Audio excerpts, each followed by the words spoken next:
Hello everyone, today we will be building a very simple AI. And now this AI will be an example of two-dimensional linear regression. By two-dimensional, I mean it will only have an x dimension and a y dimension. Linear regression comes in many dimensions, but implementing higher dimensions is out of the scope of this tutorial. This AI will be built completely from scratch, meaning I will use no external libraries, apart from one Python built in during the testing phase of this project. Now, linear regression takes an x coordinate, let's say a number, and returns a y coordinate, a prediction of the label of the starter. So let's say we have a table like this, okay? And we're on the x and the y. And this table goes from 1 to 4 on both dimensions. Like that, and like that. And let's say we're given a new x, and we want to find out the y. So let's say x is equal to 5. How do we find out the y of this x? Well, what we would do is get a data set of coordinates that follow a similar pattern to the one we are trying to calculate with this x, such as this. Now each dot represents a x and a y coordinate, and are used as training data in the AI. We then give every dot's x and y coordinates to our code, and we get a number known as a gradient. We use this gradient to calculate the line of best fit, like this. Our line of best fit is one line that follows the pattern of the data. So if we were then to take a new x, such as x equal to 5, we can find where it will intersect on the line and therefore find the y. So if we were to follow this up all the way up there and then follow this line, this is our intersection point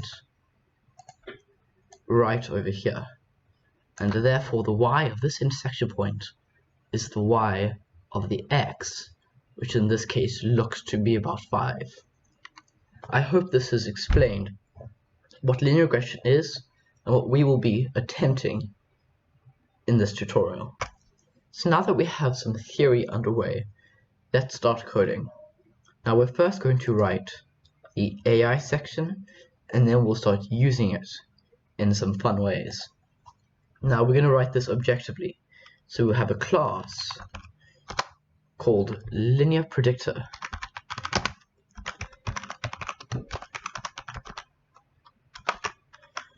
Okay, and then this will contain all the functions we need. Then in the usage of this AI, we can create a new linear predictor and train an AI on any dataset. So first, all classes come with a function called init, which basically is where you define all of your class specific variables. So you would go like init, and it takes every single function inside a class takes self. We would then we're then going to write out some variables that we'll need later, like self dot gradient is equal to 0 for now, and self dot y is also equal to 0 for now, and that's it for the init function. We'll then write a helper function called slope. Now this is just going to help us figure out the gradient. So we will go def slope, and this will take in self and an x and a y. We then might encounter an error. We don't want this error to stop our code. We're going to put everything in a try and except structure. So we'll try return y divided by x, and that will return a gradient.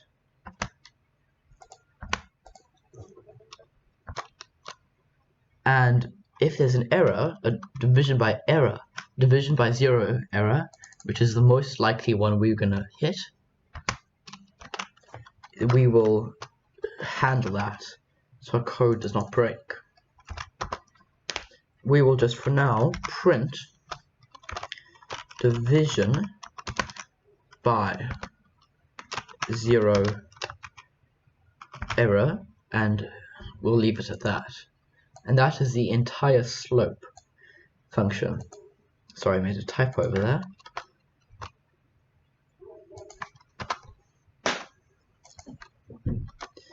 Our next function is most likely the biggest one, and that is for training our AI.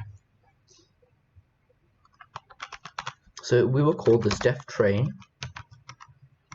and this will take in self and then two arrays, train x and train y.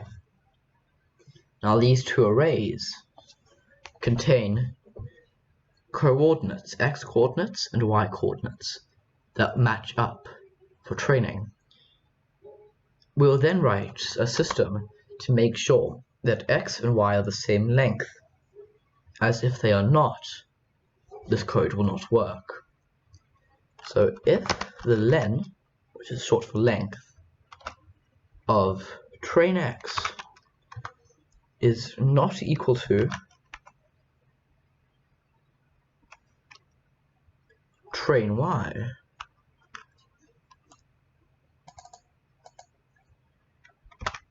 we should simply print given x and y arrays are not the same shape, and then return out of the function. Now, if the lengths of train x and train y are the same length, we want to continue with our code. Now, this code requires the x and the y's to all be in one array, but they are passed in as two separate arrays. So we have to fix that right now. So for I in range len of train x, we want to append to data an array of the coordinates.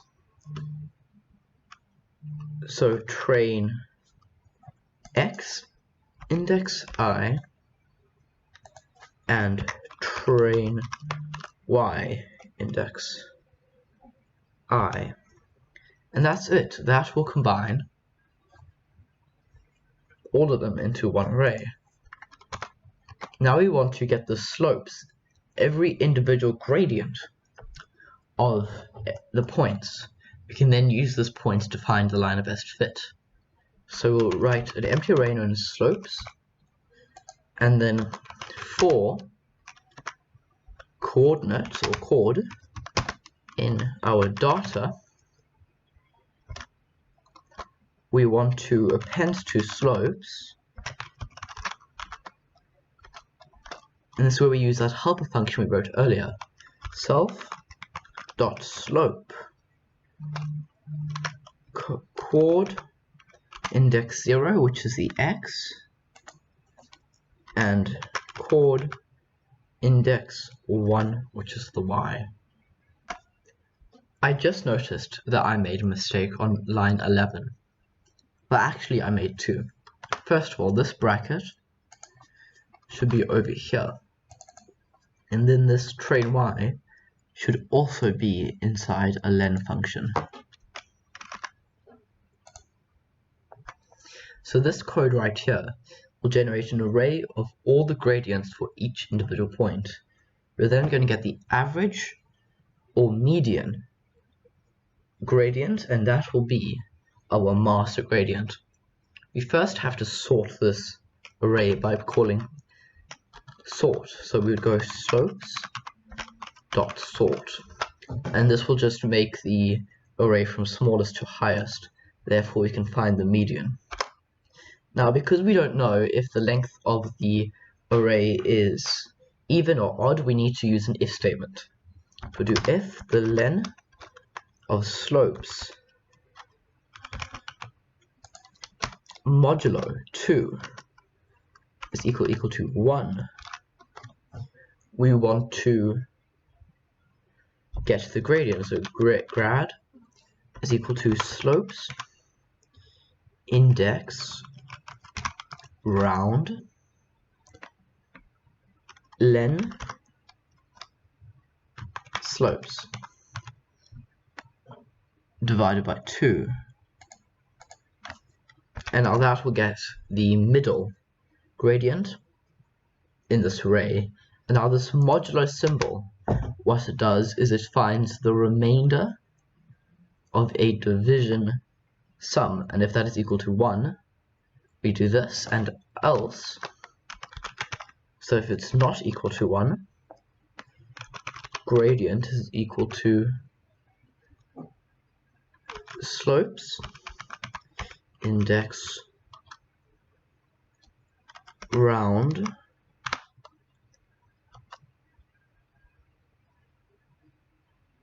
Actually, I've made a mistake. Either way, it works just to have it like that. So gradient is equal to slopes index round len slopes divided by 2. So now we put this into self.gradient that we defined up here. So self.gradient is equal to grad. And that is the end of the training function.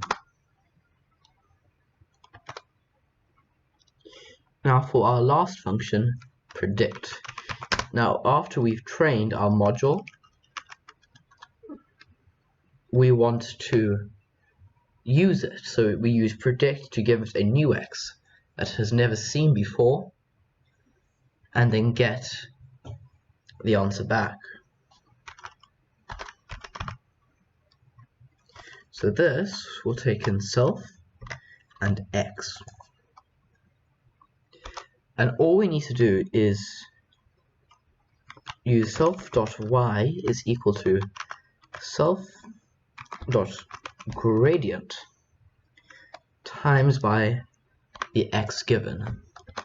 And then we simply return self.y. And that is it. That is the entire AI written from scratch. And now we're going to write some code that utilizes this AI. So now that we have written our AI code, it is time to use it. And we're going to use it to figure out what any number times by pi is. Now there are much better ways of doing this, but I just think it's a fun example. So first we'll write from app, which is the file that we just wrote, import linear predictor, and we also want to import a Python built-in called math. We then want to make an x array and a y array. We then define an array len, and for now let us just make it 1000. This can really be anything, but 1000 is a nice round number. We then will write a for loop. For I in range array len, we want to append to x the just normal I. So x will look like an array containing numbers 1 to 1000.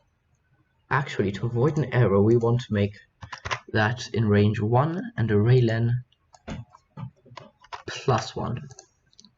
And that will result in the same length of array without a 0.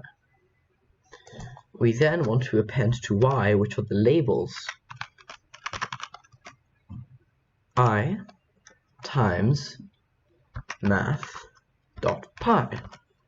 So this will look like an array of 1 to 1000 and 1 times pi, 2 times pi, 3 times pi, and so on. And I'll show you how that looks right now.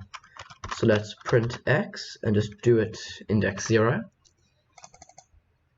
Actually, we'll do it up to number 5, so we'll show the first 5. And then we can do the same thing over here, but for y.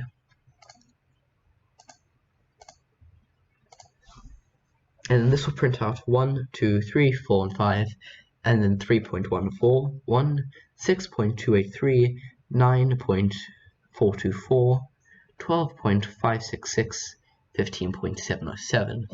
And these arrays are basically the same, except this one is times by pi.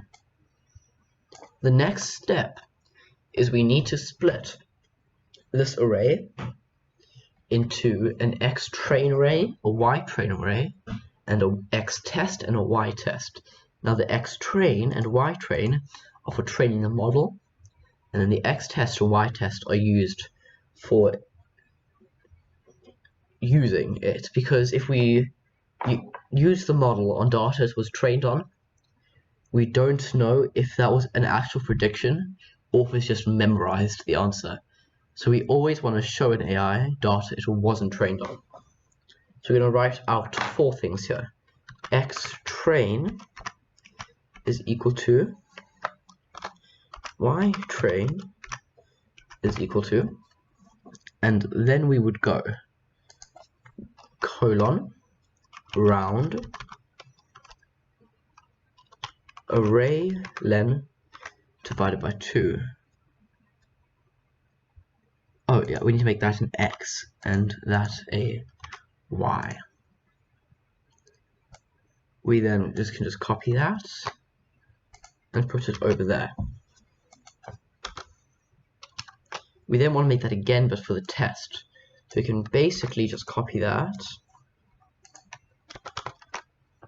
make that x test and y test, and then put this on the other side of the colon.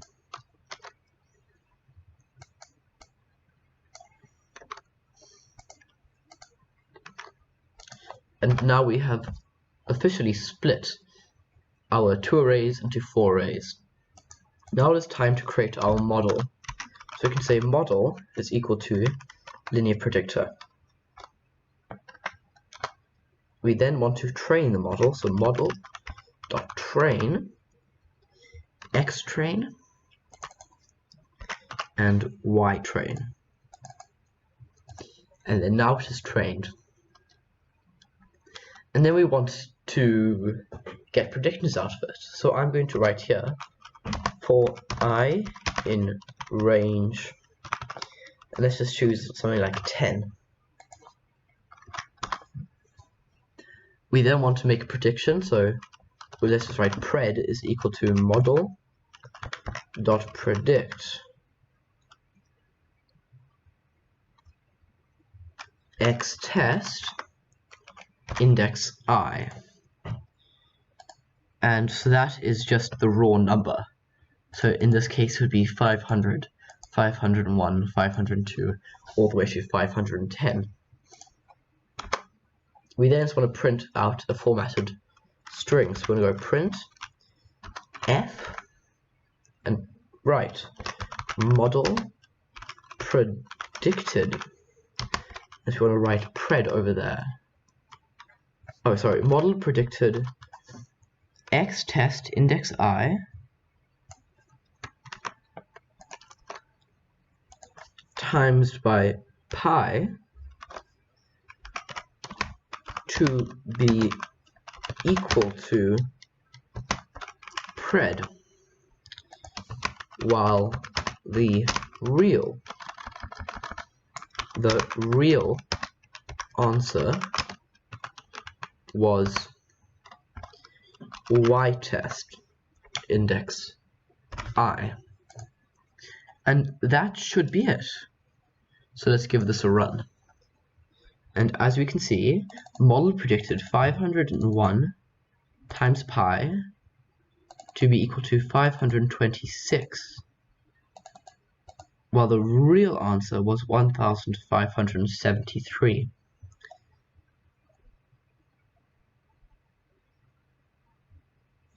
And it looks like I have made a mistake somewhere, so I'm going to look around and see what I can find.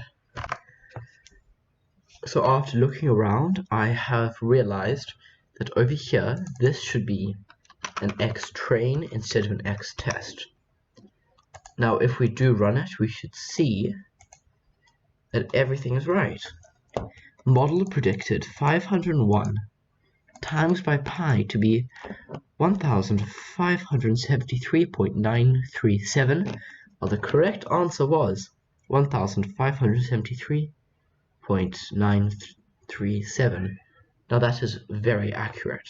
So that's it. We've officially created an AI completely from scratch. Now I know this isn't a very creative application, this AI, but because it is written in the way it is, it can be applied to a whole range of products. Now, I hope you enjoyed. Please like and subscribe. Thank you so much.